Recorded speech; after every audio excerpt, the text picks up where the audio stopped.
Mel 2204, your pageant vlogger host. Subscribe! Magandang araw Pilipinas and good day pageant lovers. Iba talaga ang lakas at karisma ni Miss Iloilo City Alexi May Brooks dahil sa sarili nitong billboard na isinagawa sa Times Square, New York City. Once again, Alexi Brooks on the tag billboards on Times Square, New York City.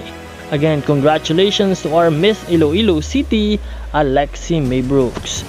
Nagpapatunay na maraming sumusuporta at nagmamahal sa ating kandidata kaya't patuloy natin siyang suportahan sa kanyang laban sa Miss Universe Philippines competition.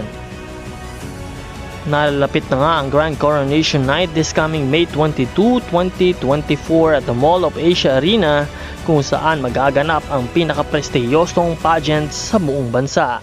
Patuloy nating abangan at patuloy nating suportahan si Miss Iloilo City Alexi May Brooks at patuloy tayong mantabay sa channel na ito para sa lahat ng mga updates na magaganap. Patuloy po kami magbibigay at mag-upload ng mga bagong videos and update para sa inyong lahat. Maraming salamat sa iyong panonood at maraming salamat sa iyong pag-subscribe.